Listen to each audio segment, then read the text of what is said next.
Wear mask, social distance, sanitize, wash your hands with soap, disinfect the surfaces and packages. And then what if still the slick SARS-CoV-2 enters our bodies? As the vaccines and other treatments are evolving, is there something one can do to kill or neutralize the virus after it enters the body and before it starts replicating? This presentation is my humble endeavor to share with you a procedure that worked for me to come out of all the symptoms within 50 hours.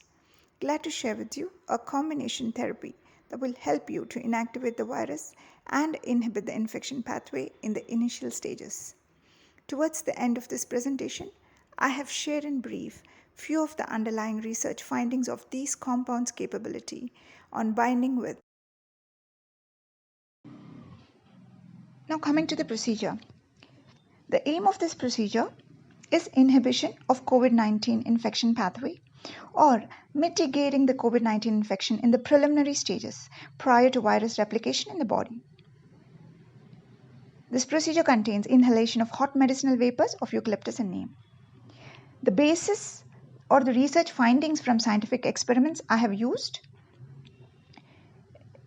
is both the eucalyptus and neem are antiviral and have exhibited binding capacity with SARS-CoV-2, especially neem higher than remdesivir. Please refer SF4 and SF5. Another important basis is SARS-CoV-2 is thermolabile, which means the virus can be inactivated by heat. At the end of presentation, I have shared the scientific studies SF1 and SF2. The abbreviations used in this presentation: proven facts and research findings collected from prior studies, SF, images IS, conclusions CS, discussions DS, tables TD.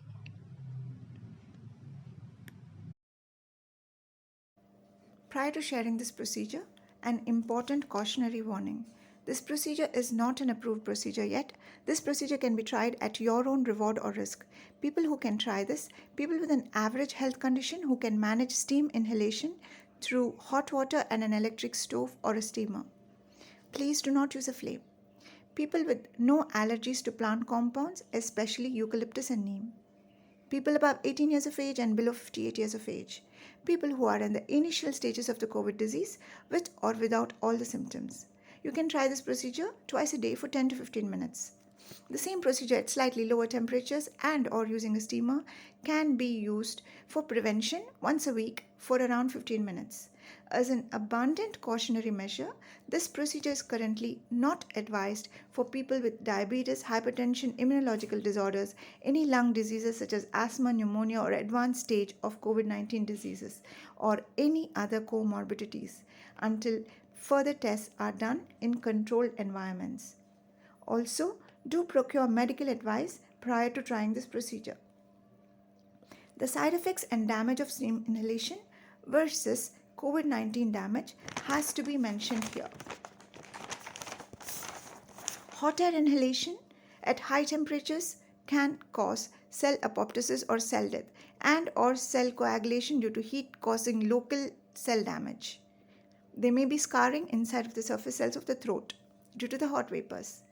Versus in COVID-19, there is a possibility of the same cell apoptosis due to virus replication, inflammation and damage of cells and or multiple organs, and virus spread throughout the body including various body fluids.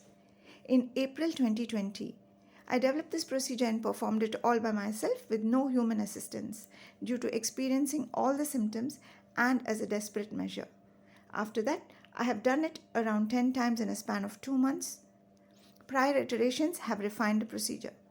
After just 4 inhalations, I was relieved of all COVID symptoms in less than 50 hours. Now, after 6 months too, I have remained normal with no side effects. To keep this presentation concise, I am unable to mention all the research materials I reviewed here, but I will be glad to share it with anyone who's interested later. I am mentioning here a few crucial studies and research findings that justify the efficiency of this multi-pronged anti-COVID combination cure. The most important finding that I have based this method on is that coronavirus is thermolabile. I found this on the World Health Organization's official website that stated that heat at 56 degrees centigrade kills the SARS coronavirus at around 10,000 units per 15 minutes, where there is a quick reduction. More encouraging was the brilliant finding of Boris Pastoring and his team that heat at 92 degrees centigrade for 15 minutes is able to inactivate the SARS-CoV-2 virus.